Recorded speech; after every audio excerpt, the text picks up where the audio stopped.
আসসালামু আলাইকুম। প্রিয় দর্শক, আপনাদের শুভেচ্ছা জানিয়ে শুরু করছি আমাদের নিয়মিত আয়োজন ট্যাক্স টক। আপনারা জানেন আমরা এই অনুষ্ঠানটি আয়োজন করে থাকি আপনাদের ট্যাক্সের বিভিন্ন প্রয়োজনকে সামনে রেখে, এবং আমরা নিয়মিতভাবেই আপনাদের যেগুলো কমিউনিটিতে খুব গুরুত্বপূর্ণ ট্যাক্সের বিষয় থাকে সেগুলো উপস্থাপন করার চেষ্টা করি আমাদের এই অনুষ্ঠানে। আজকে আমরা আপনাদের সাথে কথা বলার জন্য আমন্ত্রণ জানিয়েছি আমাদের এই কমিউনিটিতে ২৫ বছরেরও বেশি সময় ধরে ট্যাক্স প্র্যাকটিস করে আসছেন এবং আপনাদের সকলের পরিচিত মিস্টার খন্দকার মাহবুবুল হককে। মিস্টার মাহবুবুল হক, আপনাকে আমাদের অনুষ্ঠানে শুভেচ্ছা। Thank you. আপনার আসসালামু টাইম আলাইকুম। টিভি এবং টাইম টিভির দর্শকের পক্ষ থেকে আমাদেরকে সময় দেওয়ার জন্য অনেক ধন্যবাদ। আমার তরফ থেকেও ধন্যবাদ। প্রিয় দর্শক, অনুষ্ঠানের শুরুতে মিস্টার মাহবুবুল হক সম্বন্ধে যদি দুটি লাইন না বললেই নয়। আপনারা জানেন উনি আমাদের কমিউনিটিতে দীর্ঘ ৩০ বছরের বেশি সময় দিয়ে আপনাদেরকে সার্ভিস দিয়ে আসছেন, এবং এছাড়াও উনি এই দেশের সরকারের সঙ্গে অডিট এবং ট্যাক্স নিয়ে কাজ করেছেন মোর দ্যান 25 ইয়ার্স, এবং he has been awarded Oscar for government auditor, as you all know maybe. এবং একই সঙ্গে উনি বিভিন্ন অ্যাসোসিয়েশনের মেম্বার, আমি দুটো উল্লেখ করছি। উনি association of certified fraud examiners and institute of internal auditor, এই এই অঙ্গ সংগঠনগুলোর সদস্য। তিনি ইউকে থেকে MBIM এবং CEA কমপ্লিট করেছেন এবং বাংলাদেশের MCOM করেছেন with first class first award, and he is also an FCMA। আমরা আমাদের অনুষ্ঠানের শুরুতে এবছরের ট্যাক্সের যেই নিয়মকানুনগুলো নতুন চেঞ্জ এসছে, অর্থাৎ যেটি 2014 সালের পরে 2015 সালে 2016 সালের ট্যাক্স রিটার্নের জন্য নতুন করে আরোপিত হয়েছে, সেগুলো একটু আলোচনা করার চেষ্টা করব। মিস্টার হক, প্রথমে যদি আপনি আমাদেরকে যদি একটু বলেন যে অ্যাডিশনাল চাইল্ড ট্যাক্স ক্রেডিটের সঙ্গে আপনার এই যে ফরেন প্রপার্টি বা ফরেন অ্যাসেট থাকা না থাকার যে পরিবর্তনটুকু এসেছে সেটি আসলে কি? এডিশনাল চাইল্ড ট্যাক্স ক্রেডিট, তো আপনি ধরেন শুরুতেই বলি, যেটা 16 বছর পর্যন্ত বাচ্চা যদি থাকে এবং লো ইনকাম থাকে, তারাই পায়। এবং এটার রেস্ট্রিকশন আছে, বিভিন্ন রকমের রেস্ট্রিকশনের মধ্যে একটা রেস্ট্রিকশন তো আপনি বললেন, আরও রেস্ট্রিকশন আসে, যেটা এইজটা একটা রেস্ট্রিকশন, ইনকাম আর একটা রেস্ট্রিকশন। আচ্ছা, এরকম বেশ কিছু রেস্ট্রিকশন আছে এডিশনাল চাইল্ড ট্যাক্স ক্রেডিট পাওয়ার জন্য। হ্যাঁ, যেমন ফর্ম 2555 বা 2555 যেভাবে আপনারা বলেন, যেটা পূরণ করা সাধারণত ফরেন অ্যাসেট থাকলেই, ফরেন সেই ইনকাম ক্ষেত্রে কি আর অ্যাডিশনাল চাইল্ড ট্যাক্স ক্রেডিটটা প্রযোজ্য হয় কিনা, বা না হলে সেটা কি রকম? ফরেন ইনকাম আসলে কোয়ালিফাই করে না, এখানকার ইনকাম থাকতে হবে। আচ্ছা, তার মানে হচ্ছে কেউ যদি ফর্ম 2555 সাবমিট করে, তাহলে যেহেতু সে তার ফরেন অ্যাসেট আছে বলে দাবি করছে, তাহলে আর সে চাইল্ড ট্যাক্স ক্রেডিটটা পাবে না। রাইট, কারণ এখানে আবার আরেকটা জিনিস আছে, রেসিডেন্সি টেস্ট আছে, যে ওকে। আপনাকে এখানে হাউস হোল্ড থাকতে হবে এবং মোর দেন 6 মান্থস। আপনার যাদের জন্য additional child tax credit claim করবেন, তাদেরকে এই দেশে হাউস হোল্ডে রাখতে হবে মোর দেন 6 মান্থস। তো সেটা আরেকটা টেস্ট। ওকে, এটা সব তাহলে কিছু করতে গেলে এই দেশেই আসলে এই দেশেরই আর্ন ইনকাম থাকতে হবে। আর্ন বা প্যাসিভ ইনকাম হলেও হবে না, আর্ন ইনকাম থাকতে হবে এখানে, রাইট। এবং ইনকামটা লো থাকতে হবে। ওকে, তো আপনি বলছেন যে যখন আপনার বাইরের মানে ইউএস এর বাইরে কোনো দেশে যখন কারো অ্যাসেট থাকবে, সেটা যদি সে ডিক্লেয়ার করতে যায়, তাহলে তাকে খেয়াল রাখতে হবে সেই জাতীয় চাইল্ড ট্যাক্স ক্রেডিট থেকে বঞ্চিত হবে। বঞ্চিত হতে পারে, রাইট। ওকে। আর এরপরে আমরা আরেকটা পরিবর্তন যেটা দেখেছি, IRA, অর্থাৎ ইন্ডিভিজুয়াল রিটায়ারমেন্ট এগ্রিমেন্ট, যেটা ওয়ান রোল ওভার পার ইয়ার এবার বলে দিয়েছে। হুম হুম। একটু যদি ব্যাখ্যা করেন। এটা তো 1913 সালে ওটা লটা এক্সপায়ার করেছিল, সেটা আবার ইমপ্লিমেন্ট করছে এখন রোল ওভার করার ব্যাপারে। মানে 2013-এ। 13 পর্যন্ত আগে লটা ছিল, তারপরে ওইটারে আবার রোল ওভার করে এই বছর নিয়ে আসছে, যেটা আপনার এখন প্রযোজ্য। মানে ওইটা কি হেলথ কভারেজ ট্যাক্স ক্রেডিটের ব্যাপারে না? 2013 পর্যন্ত আসলে এক্সপায়ার করেছিল health health coverage tax coverage, credit. হ্যাঁ। হ্যাঁ, মানে ইন্ডিভিজুয়াল রিটায়ারমেন্ট এগ্রিমেন্ট যেটা IRA, যেটা পার ইয়ারে একজন ওন করতে পারে শুধুমাত্র একবার, সেই রাইট, পরিবর্তনটা কি এবারের? পারে আপনি ওন করতে পারে, সেটা আবার রোল ওভার করে নেক্সট ইয়ারে নেওয়ার, যদি আপনার সার্টেন একটা থ্রেশ হোল্ড আছে, হুম এর হুম উপরে যদি হয়, হুম। You can roll it over to the next year. সেটাই আর কি আপনার নতুন বলতে পারেন। আচ্ছা, আর কোনো পরিবর্তন কি আপনার চোখে পড়েছে? হ্যাঁ, পরিবর্তন সব ক্ষেত্রেই আছে, যেমন আর্ন ইনকাম ক্রেডিটও এবার অনেক কিছুটা চেঞ্জ আসছে, আগের চাইতে একটু বাড়ছে। হ্যাঁ, তারপরে আপনার কি মানে বলে, বেড়েছে বলতে কি টাকার অঙ্কে? হ্যাঁ, টাকার অঙ্কে বেড়েছে। কত টাকা? এটা এখন তো নির্ভর করে আপনার কয়জন ডিপেন্ডেন্ট, আপ টু 3 চিলড্রেন পর্যন্ত আপনি নিতে পারেন। হ্যাঁ, যেটা আপনার এক বাচ্চা হলে যেরকম, 2 বাচ্চা হলে তার চেয়ে বেশি, 3 বাচ্চা হলে it can go up to, প্রতি ক্ষেত্রেই গত বছরের চেয়ে এবারের একটু লিমিটেশনটা বাড়িয়ে বেড়ে দিয়েছে। গেছে। হ্যাঁ, রিফান্ড যেটা, হ্যাঁ সেটা বেড়ে গেছে। হ্যাঁ, রিফান্ড এবং রিটার্ন করার যে এলিজিবিলিটি দুটোই। হ্যাঁ, রিটার্ন করার পরেই তো আপনি ক্লেম করলেন, হ্যাঁ তখনই আপনার রিফান্ডটা দিবে রাইট। ওই ক্রেডিট ক্লেমের জন্য। এগুলোর বলে refundable credit.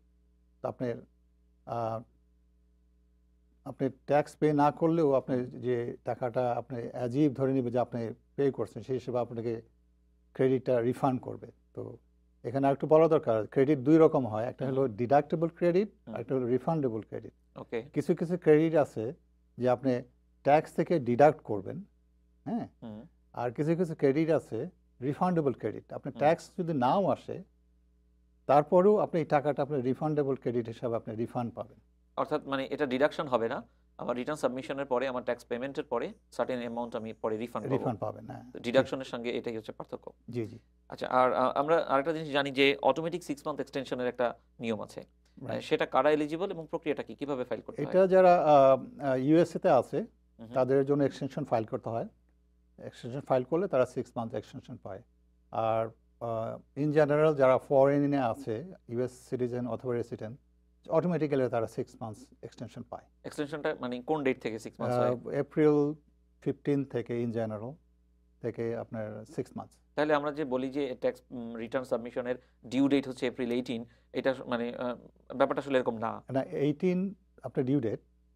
But anyone can যদি আপনি এক্সটেন্ড যদি ইট। হ্যাঁ এক্সটেনশন ফাইল করতে পারেন, কিন্তু এখানে মনে রাখতে হবে যে এক্সটেনশনটা শুধু ফাইলিং এর এক্সটেনশন। যদি পেমেন্ট থাকে, পেমেন্টের কিন্তু এক্সটেনশন হয় না। সেক্ষেত্রে পেমেন্টটা আগেই করতে হবে। পেমেন্টটা তাহলে আপনি এক্সটেনশন ফাইল করার সাথে সাথে আপনি জমা দিতে হবে, তা নাহলে আপনি পেনাল্টিতে পড়বেন। আচ্ছা, এই এক্সটেনশনটা তো আমি চাইবো ফর্ম 898 এর মাধ্যমে। রাইট। হ্যাঁ, তো এই এক্সটেনশনটা কি আমি চাইলেই পাবো নাকি কোনো স্পেশাল এলিজিবিলিটি আছে? ফার্স্ট এক্সটেনশনটা সাধারণত দিতে পারে, তবে আপনি জাস্টিফাই করতে পারেন যে আপনার ট্যাক্স ইনফরমেশন সব একত্রিত হয়নি, যার জন্য আপনি এখন ফাইল করতে পারতেছেন না।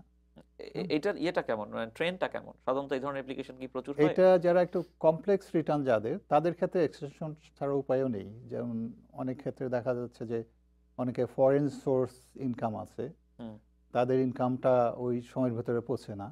রাইট। অনেকের আছে এইখানেও বড় কর্পোরেশনে তাদের ইনভেস্টমেন্ট আছে, সেইখান থেকে হয়তো যে ডিস্ট্রিবিউশন সেটা পায়নি, এটাও হইতে পারে। আরও হইতে পারে যে মাল্টি স্টেট যদি আপনি থাকে, আপনার অনেকের বিচরণ কর্মক্ষেত্রে অথবা বিজনেসের ক্ষেত্রে একাধিক স্টেটে। রাইট। তা অনেক ক্ষেত্রে দেখা যাচ্ছে বিভিন্ন স্টেট থেকে ইনফরমেশন গ্যাদার করতে সময় নেয়, সেই ক্ষেত্রে এটা আপনি এক্সটেনশন নেওয়াটাই উচিত এবং সঠিকভাবে করা উচিত। আপনি ফরেন সোর্স অফ ইনকামের কথা বললেন। ফরেন সোর্স অফ ইনকামটা ডিক্লেয়ার করার জন্য তো আমি ডব্লিউটি পাচ্ছি না, সেই ক্ষেত্রে ওইটা প্রুফ করার জন্য কি ইনস্ট্রুমেন্ট প্রযোজ্য? সেটা নির্ভর করে আপনি ওইখানে কি সোর্সে ইনকাম, আপনার যদি হয় অ্যাক্টিভ ইনকাম হয়, তাহলে আপনি ওখানে যে কাজ করেছেন সেখান থেকে আপনাকে ডকুমেন্টেশন দিবে। অথবা যে দেশে আপনি কাজ করেছেন সেখানে ট্যাক্স যদি ফাইল করেন, সেখানে তো আপনার ডিক্লারেশন আছে কত ইনকাম আপনার হয়েছে, সেটা একটা ডকুমেন্টেশন হতে পারে। এই ক্ষেত্রে কি ইউএসএ এটা বিবেচনায় আনে কিনা যে কোন কোন দেশের সঙ্গে তাদের ডুয়াল ট্যাক্স ট্রিটি এগ্রিমেন্ট রয়েছে? মোস্ট অফ দ্য কান্ট্রির সাথেই আছে, এবং এটা সিরিয়াসলি তারা ইমপ্লিমেন্ট শুরু করতেছে ধরেন মিডল অফ 2014। সো এই প্রথম 2015-এ যারা এখন ফাইল করবে তাদের জন্য কিন্তু এটা একটা বড় চ্যালেঞ্জ যে এটা করা উচিত। ফরেন ইনকাম থাকলে, ফরেন ফাইন্যান্সিয়াল অ্যাসেট যদি থাকে, সেগুলো ডিক্লেয়ার দেওয়া খুবই ইম্পর্টেন্ট। আচ্ছা, এখন কেউ একজন ফরেন ইনকাম ডিক্লারেশন করলো এবং ফাইন্যান্সিয়াল অ্যাসেটও ডিক্লারেশন করলো যে দেশের বাইরে তার কি সম্পত্তি রয়েছে। এখন এই ইনকামটা যখন সে বৈধ পথে ইউএসএতে আনতে চায়, তখন যখন বাংলাদেশ থেকে ফরেন কারেন্সি আউটওয়ার্ড রেমিটেন্সটা যেহেতু সরকার বাধা দেয়, তার জন্য কি পরামর্শ? সেটা তো যেহেতু এই টাকাটার উপরে সে ট্যাক্স দিয়েছে আইদার ইউএসএতে আর ঢাকায়, এখন টাকাটা কি করে লিগ্যালি রেমিট করতে পারে? সেটা কিন্তু বাংলাদেশ ব্যাংকের রেস্ট্রিকশন দেখতে হবে, কি কি ক্ষেত্রে তারা পারমিশন দেয়। ওটা কিন্তু ইউএস গভর্নমেন্ট এটাই করে না, অ্যাডমিনিস্টার করে না, তাদের বিষয় না। কেননা এটা ফরেন কারেন্সি বাংলাদেশে আছে, সেটা বাইরে চলে আসবে, তখন বাংলাদেশ ব্যাংক যে তাদের যে ক্রাইটেরিয়া সেটা ফুলফিল করতে হবে টাকাটা বাইরে আনার জন্য। অনেকে পারমিশন পাচ্ছে, হ্যাঁ, অনেকে পাচ্ছে না। ওইরকমভাবে যদি বাংলাদেশ ব্যাংকের রিকোয়ারমেন্ট ফুলফিল না করা হয়, তাহলে তারা সাধারণত ফরেন কারেন্সি দিতে চায় না আর রাইট। কি। এখন একজন ইউএস সিটিজেন যিনি বাংলাদেশে বা যে কোনো দেশে তার নিজের দেশে যদি তার ফরেন অ্যাসেট থেকে থাকে, সেটা ডিক্লারেশনের প্রয়োজনটা কি তাহলে? কেন সেই দেশে ট্যাক্স ফেলে সেটা দেখাবে? এটা এটা ট্যাক্সের আইনটাই এরকম যে আপনি ইনকামটা ডিক্লেয়ার দিবেন গ্লোবাল ইনকাম বেসিস, হ্যাঁ, এটা নট হচ্ছে only law. US. But if I want to hide something, আপনি সো হাইড করা যে আপনার আইনের বরখেলাপ, যদি ধরা পড়েন সেটার পেনাল্টি অনেক কঠিন পেনাল্টি হবে। যেটা ফার্ভিউলাস ট্রিটমেন্টের রাইট মধ্যে রাইট যাবে। এটা কঠিন পেনাল্টি হবে। আচ্ছা, তো এই ক্ষেত্রে এদের চেক অ্যান্ড ব্যালেন্স মেজারটা কি? এই ক্ষেত্রে এই ইউএস গভর্নমেন্টের চেক অ্যান্ড ব্যালেন্স হলো যে তারা তো ওই ট্রিটি করছে ফরেন ইয়েদের সাথে, সেখানে কিন্তু দুইটা মেইন ক্রাইটেরিয়া তারা দিয়েছে। একটা হলো ডিলিজেন্স, ওই ফাইন্যান্সিয়াল ইনস্টিটিউশনগুলো ডিলিজেন্সটা মেনটেন করবে। সেকেন্ড হলো যে তাদেরকে রিপোর্ট করতে বলছে যে ইউএস সিটিজেন বা রেসিডেন্ট সে উইলিংলি তার ইনফরমেশন দিয়েছে কি না। তো এটা দেওয়ার কারণ হয়তো যে আপনাকে যদি উইলিংলি দেন তাহলে তো পেনাল্টি অত কঠিন হবে না, যদি হাইড করতে চান পেনাল্টিটা হয়তো কঠিন হবে। ধন্যবাদ মিস্টার হক। হুম। প্রিয় দর্শক, আমরা এই বিষয়গুলো নিয়ে আমাদের অনুষ্ঠানের সামনে আরও বেশি বিস্তারিত আলাপ করব। এই পর্যায়ে আমরা ছোট একটি বিরতিতে যাচ্ছি, আমাদের সঙ্গেই থাকুন।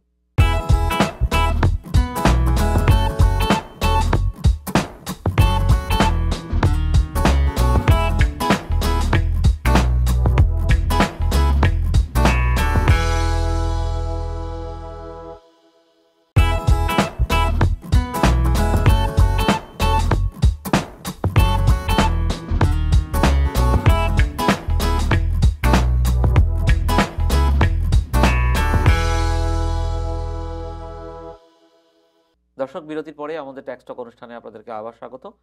আজকে আমাদের সঙ্গে রয়েছে মিস্টার খন্দকার মাহবুবুল হক। আমরা আলোচনা করছিলাম ট্যাক্স লয়ের উপরে এবছর নতুন যে নিয়মকানুন এসেছে সেই নিয়মকানুনগুলো বিস্তারিত পর্যায়ে এবং আরও বিস্তারিত বিষয়।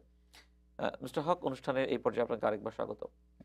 আপনি যদি আমাদেরকে একটু বলেন যে ট্যাক্স ফাইল কার জন্য জরুরি, অর্থাৎ কি ক্রাইটেরিয়া একজন লোক ট্যাক্স ফাইলিং এর জন্য বা রিটার্ন ফাইলিং এর জন্য এলিজিবল? ওকে, যারা আর্ন ইনকাম করে স্পেশালি যদি W2-তে, তাদের জন্য আপনার রিকোয়ারমেন্ট হচ্ছে যে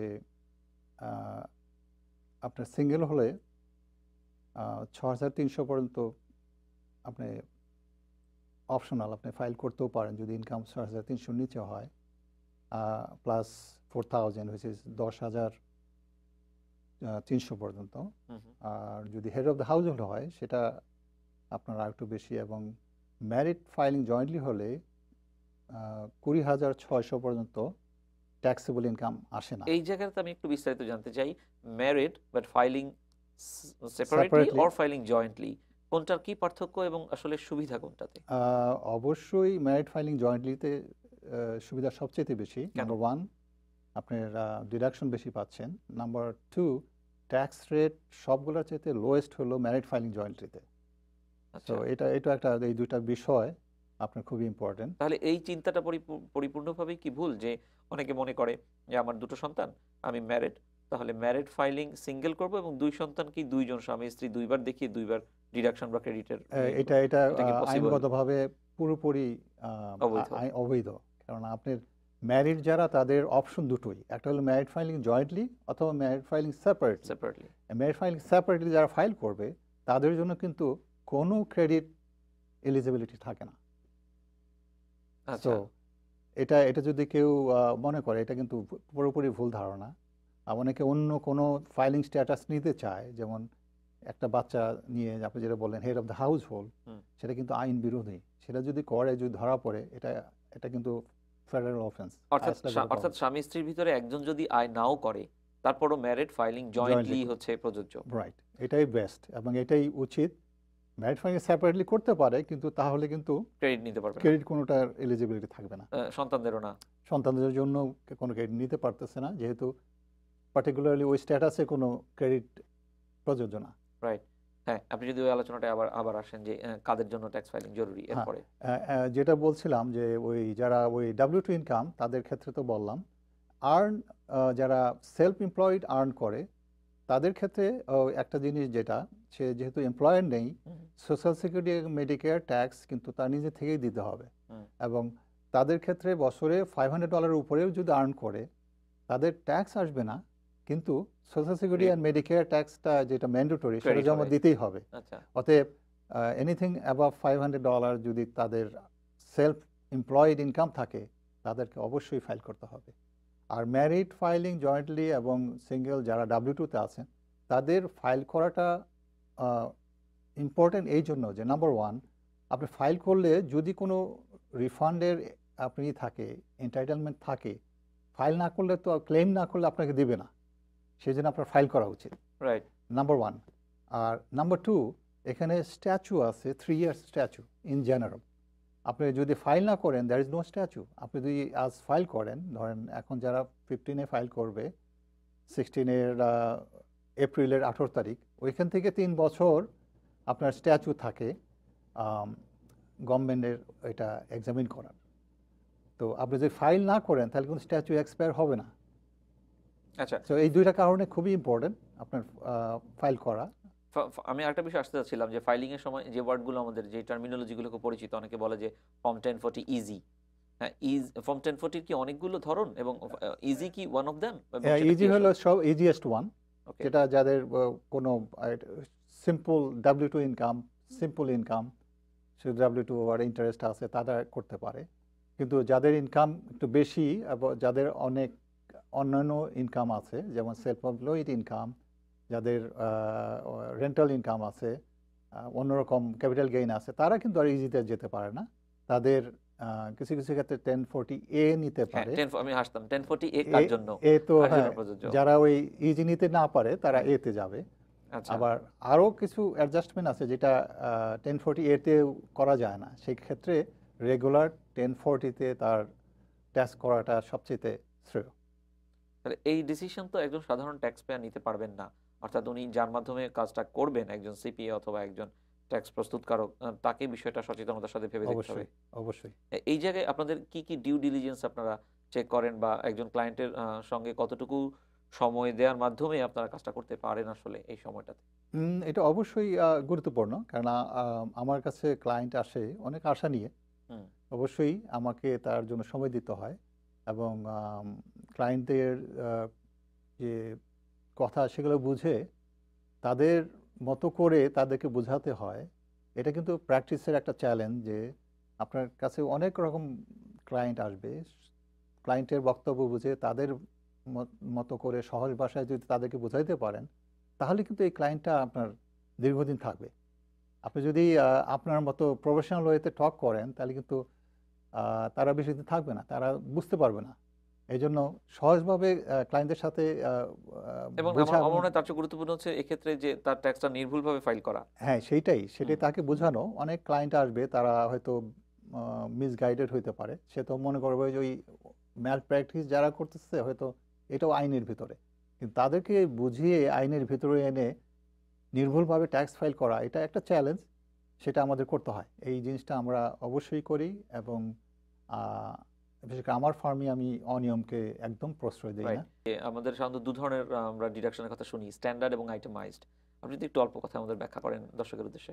হ্যাঁ, ওই স্ট্যান্ডার্ড ডিডাকশন হলো যে আম, সরকার সবার জন্য ফাইলিং স্ট্যাটাস অনুযায়ী একটা স্ট্যান্ডার্ড ডিডাকশন ন্যাশন ওয়াইড ধার্য করে দিয়েছেন। সেরকমভাবে প্রত্যেকটা স্টেট তাদের নিজস্ব স্ট্যান্ডার্ড ডিডাকশন আছে। আপনাকে কোনো ডকুমেন্টেশন সাবমিট করতে হবে না, আপনি স্ট্যাটাস অনুযায়ী ওই পার্টিকুলার স্ট্যান্ডার্ড ডিডাকশনটা পাবেন।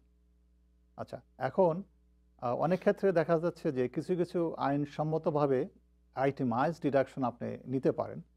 সেক্ষেত্রে যদি আইটেমাইজ ডিডাকশন স্ট্যান্ডার্ড ডিডাকশনকে এক্সিড করে তো ওই ক্ষেত্রে আপনি আইটেমাইজ ডিডাকশন নিতে পারেন। সেগুলো কি কি?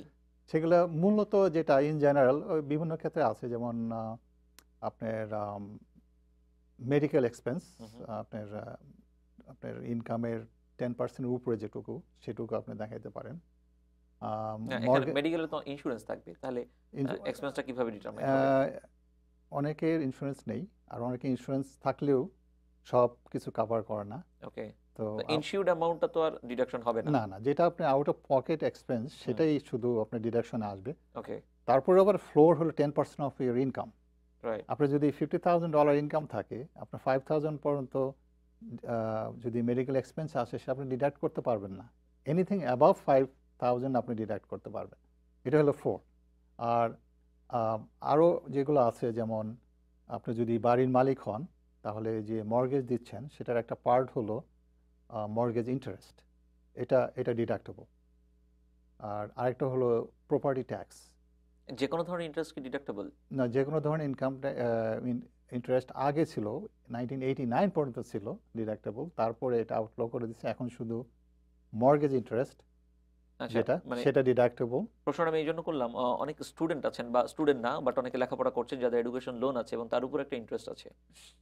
সেটা আপনার অ্যাডজাস্টেড গ্রস ইনকামে অ্যাডজাস্ট হয়। যদি আপনি স্টুডেন্ট লোনের উপর ইন্টারেস্ট দেন, সেটা ওই আইটেমাইজ ডিডাকশন না, সেটা অন্য আরেক আর ইয়েতে যে হ্যাঁ, মানে গ্রস সেকশনে ইনকামের যায়, আগেই অ্যাডজাস্টেড হয়ে যাবে। অ্যাডজাস্টেড গ্রস ইনকাম আসার আগেই ওইটা আপনি ডিডাক্ট করবেন। ওকে, হ্যাঁ, তো আপনি আইটেমাইজ ডিডাকশন নিয়ে বলছিলেন। হ্যাঁ, আইটেমাইজ ডিডাকশন আরও যেমন প্রপার্টি ট্যাক্সটা ডিডাক্টেবল। হুম, আর আপনি যদি বাড়ি এবছর কিনে থাকেন বা রিফাইন্যান্স করে থাকেন, সেখানে যদি আপনি পয়েন্ট পে করেন। ফরেন প্রপার্টি ট্যাক্সও কি ডিডাক্টেবল? ফরেন প্রপার্টি ট্যাক্স না, সেটা তো প্রাইমারি রেসিডেন্স না। না, প্রাইমারি রেসিডেন্সের জন্য এটা ডিডাক্টেবল। ওকে। আর এই যে আমরা সাধারণত শুনি যে ট্যাক্স যিনি মানে যার রিটার্নটা, তার সঙ্গে যিনি হয়তো ফ্যামিলির পরিবারের আরেকজন সদস্য, তিনি হয়তো নন রেসিডেন্ট এলিয়েন অথবা রেসিডেন্ট এলিয়েন, এই ক্ষেত্রে ট্যাক্স ফাইলিং এর জরুরি কতটুকু এবং নিয়মটা কি? এলিয়েন কিনা এটা কিভাবে নির্ধারিত হবে? এলিয়েন তো আপনার এখানে যারা আছে রেসিডেন্ট, মূলত তাদেরকে ধরা হয়, যাদের স্পেশালি যাদের রেগুলার সোশ্যাল সিকিউরিটি আছে তাদেরকে ধরা হয়।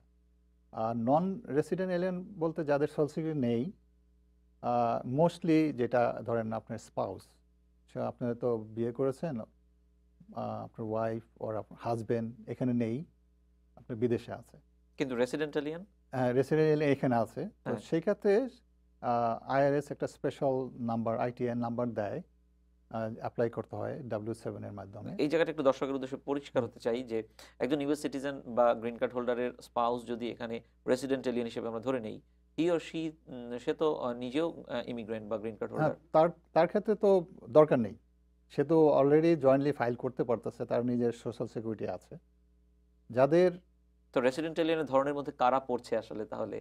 এখানে সিটিজেন, আপনার গ্রিন কার্ড হোল্ডার, বা এমনকি আপনার যে ওয়ার্ক পারমিট আছে, তাদেরকে রেসিডেন্ট ধরা হয়। আর ট্যাক্সের ক্ষেত্রে 183 ডেজের উপরে যারা, তাদেরকে আচ্ছা, রেসিডেন্ট ধরা হয় ওকে। ট্যাক্সের ক্ষেত্রে। তো এইখানে ওই যে গ্রিন কার্ড টেস্ট এবং সাবস্টেন্সিয়াল প্রেজেন্স টেস্ট এগুলো জরুরি বা এই রাইট, বিষয়গুলো চলে আসে। রাইট। আর যেটা ওই W7 এর কথা বলছেন, সেটা হলো যে হ্যাঁ, যাদের স্পাউস বাইরে আছে, তাদের ক্ষেত্রে জয়েন্ট ফাইল করার আগে আপনার স্পাউজের একটা নাম্বার দরকার হয়, সেটা কিন্তু আইআরএস ইস্যু করে, যদি আপনি আচ্ছা, রেকমেন্ডেশন সহকারে হ্যাঁ। W7 পাঠান, একটা নাম্বার দেয়, সেই নাম্বারের বেসিসে আপনি জয়েন্ট ফাইল করতে পারবেন। W7টা কি ফাইলিং এর সঙ্গে একত্রে জমা দিতে হয়? একত্রেও জমা দিতে পারেন, সেপারেটলি করতে পারেন, বা ফাইলিং এর সাথে একত্রে জমা দিতে পারেন। ধন্যবাদ মিস্টার হক, আপনি আমাদের কাছে গুরুত্বপূর্ণ সময় দিলেন এবং কিছু গুরুত্বপূর্ণ তথ্য দিয়ে কমিউনিটিকে উপকৃত করলেন। আপনাদেরকেও ধন্যবাদ। প্রিয় দর্শক, আমরা এর পরবর্তী অনুষ্ঠানে আলাপ করার চেষ্টা করব ট্যাক্সের পেমেন্ট, ট্যাক্সের ক্যালকুলেশন এবং ক্রেডিটগুলো সাধারণত কিভাবে হয়। আমাদের অনুষ্ঠান নিয়মিতভাবে দেখুন এবং আমাদের সঙ্গেই থাকুন। অনুষ্ঠান ভালো লাগলে আপনাদের মতামত জানান। অনুষ্ঠানের কোনো ধরনের গঠনমূলক সমালোচনাও আমরা সাদরে আমন্ত্রণ জানাই। ধন্যবাদ আমাদের সঙ্গেই থাকার জন্য।